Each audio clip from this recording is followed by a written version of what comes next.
नमस्कार दोस्तों। तो आज की इस वीडियो में हम बात करने वाले हैं मुगल आज़म मूवी के इनसाइड स्टोरी के बारे में। दोस्तों, कैसे ये मूवी क्रिएट की, इसके पीछे के क्या राज है, हम मूवी के जो आप पर्दे पर देखते हैं उसके बारे में नहीं, हम इनसाइड स्टोरी के बारे में आज इस वीडियो में बात करेंगे। और आज का हमारा वीडियो जो है ये मोटिवेशनल होने वाला है। इससे पहले मैंने अपने चैनल पर एक और मोटिवेशनल वीडियो डाल रखा है जो कि है चाणक्य के ऊपर, कैसे राजा धनानंद ने अपने दरबार में चाणक्य का अपमान किया और कैसे उन्होंने अपने इस अपमान का जवाब दिया। तो अगर आपको वो वीडियो देखना है तो आप इस वीडियो के डिस्क्रिप्शन बॉक्स में जाकर देख सकते हैं। उसका लिंक मैं आपको इस वीडियो के डिस्क्रिप्शन बॉक्स में प्रोवाइड करवा दूंगा, या आप ऊपर आई बटन पर क्लिक करके भी देख सकते हैं। लेकिन चलिए आज बात करते हैं मुगल आज़म मूवी के इनसाइड स्टोरी और उनके जो डायरेक्टर हैं के आसिफ, उनके डेडिकेशन और काम के प्रति सच्ची लगन और मेहनत के बारे में। कि अगर दोस्तों काम और आदमी दोनों एक हो जाए, दोनों अलग अलग ना रहे, तो ऐसी कोई मंजिल नहीं, ऐसा कोई गोल नहीं है जो उसे अचीव नहीं किया जा सकता। तो दोस्तों बात है 1960 की, 5 अगस्त 1960 जब यह मूवी रिलीज हुई। लेकिन आज हम बात करेंगे उससे भी 16 वर्ष पूर्व, इन 1944। दोस्तों सीरियसनेस किसे कहते हैं आज मैं आपको बताता हूँ। जब आदमी अपने काम और प्रोजेक्ट को लेकर सीरियस होता है तो वो अपने बिजनेस को किस लेवल पर ले जा सकता है, कि अपने प्रोजेक्ट को किस हद तक डेवलप कर सकता है, उससे कितनी सारी सक्सेसफुल हिस्ट्री वो क्रिएट कर सकता है। तो इस मूवी के लिए डायरेक्टर के आसिफ ने दिल्ली से दर्जी बुलाई और मूवी बन रही है मुंबई में। एम्ब्रॉयडिंग के लिए सूरत से लोगों को बुलाया गया। ऐसा नहीं है कि मुंबई में एम्ब्रॉयडिंग नहीं होती होगी, लेकिन उनको बेस्ट के साथ किसी भी प्रकार का कॉम्प्रोमाइज़ नहीं करना था, तो उन्होंने सूरत से एम्ब्रॉयडिंग के लिए लोगों को बुलाया। मूवी में जो ज्वेलरी यूज़ की गई उसके लिए हैदराबाद से सोनारा को बुलाया गया, और जो क्राउन उस मूवी में लोगों ने पहने, जो ताज आभूषण, उन क्राउन की डिज़ाइनिंग के लिए कोल्हापुर से डिज़ाइनर्स को बुलाया गया और राजस्थान से लोहारों को बुलाया गया उस मूवी में वेपन्स यानी हथियार, तलवार से वगैरह तैयार करने के लिए। तो कहते हैं कि बेस्ट के साथ कॉम्प्रोमाइज़ नहीं करेंगे। तो उन्होंने ये सोच लिया था कि उनको बेस्ट चाहिए किसी भी हालत में, किसी भी सूरत में, उनको बेस्ट के साथ किसी भी प्रकार का कॉम्प्रोमाइज़ नहीं करना था। पूरे देश से लोगों को इकट्ठा किया गया उस मूवी के प्रोजेक्ट के लिए। इसको बोलते हैं अपने काम के प्रति सीरियसनेस। तो 19 शॉट देने के बाद पहला सीन इस मूवी का डायरेक्टर के आसिफ ने ओके किया। और इस मूवी में जो अकबर का रोल किया था the great actors Prithviraj Kapoor ji, तो उनको के आसिफ जी ने कहा कि इस मूवी के लिए आपको अपना वेट इंक्रीज़ करना होगा, नहीं तो आप इस रोल से अपना हाथ धो बैठोगे।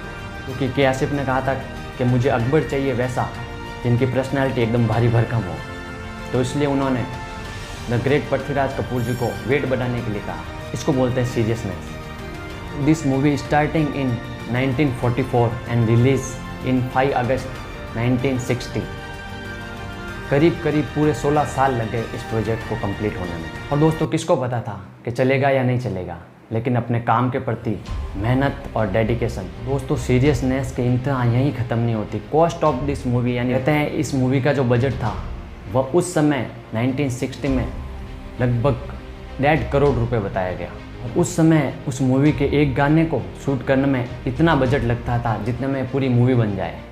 This is called seriousness about your passion, about profession.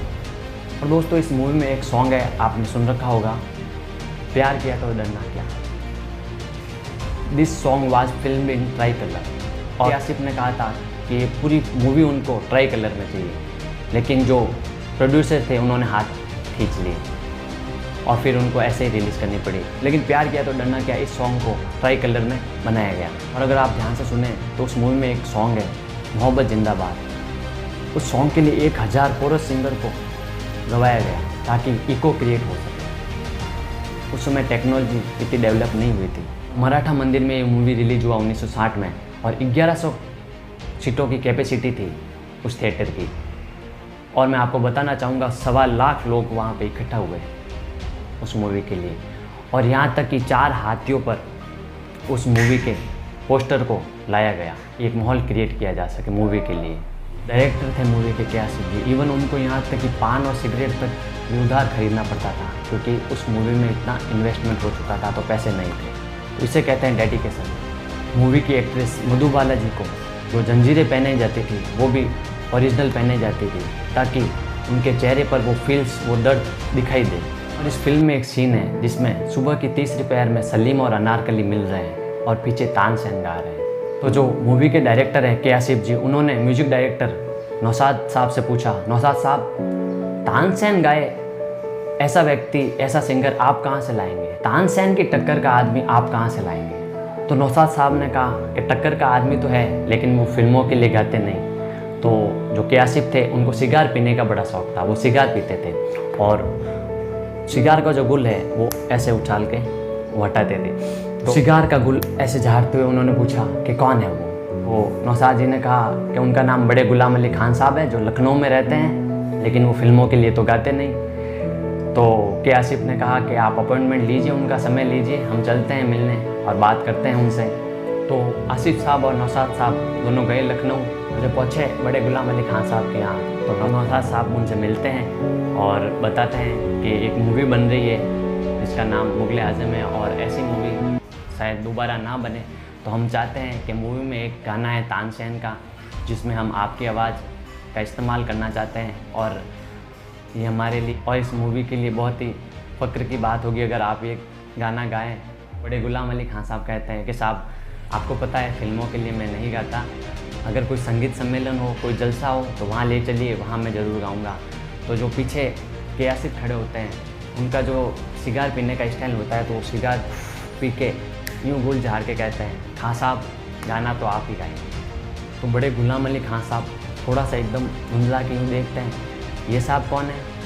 तो नौशाद जी कहते हैं ये मूवी के डायरेक्टर हैं के आसिफ। बड़े गुलाम अली खान साहब कहते हैं कि जब मैं कह रहा हूँ कि मैं नहीं गाऊँगा तो ज़बरदस्ती ये कह रहे हैं आप ही गाएंगे। तो फिर से आसिफ साहब सिगार का कस खींच के गुल उड़ा के कहते हैं गाना आप ही गाएंगे, कीमत आपकी, और उसके बाद दूसरा लफ्ज़ मैं नहीं कहूँगा, मगर गाना तो आप ही गाएंगे। तो खान साहब ने इधर उधर देखा और फिर नौशाद साहब से कहा 2 मिनट बाहर आइए, आपसे कुछ बात करनी है। खान साहब कहते हैं नौशाद साहब से कि मैं कुछ ऐसा कह दूं इसको कि अभी ये भाग जाए। तो नौशाद साहब कहते हैं कि साहब इसमें मेरा ही नुकसान होगा। तो खान साहब कहते हैं आपका नुकसान कैसे? कि आपके गाने से जो मुझे इज़्ज़त मिलेगी, जो इज़्ज़त मुझे बख्शी जाएगी, मैं उससे महरूम रह जाऊंगा। तो नौशाद साहब ने कहा आप क्या कहेंगे? तो खान साहब कहते हैं कि मैं कीमत ही इससे इतनी मांगूंगा कि ये मना कर देगा। तो नौशाद साहब ने कहा वो हक़ आपको है, इसके बारे में आप कह सकते हैं, उनसे पूछ सकते हैं। तो आए बड़े गुलाम अली खान साहब और नौशाद साहब रूम में, और जहाँ पे के आसिफ जी बैठे थे, और उन्होंने के आसिफ से कहा कि गाना तो मैं गाऊंगा लेकिन कीमत पूरी 25,000 रुपये लगेगी। उस समय दोस्तों एक सिंगर को किसी भी फिल्म में गवाने के लिए मात्र 500 से 1000 रुपये एक गाने के दिए जाते थे।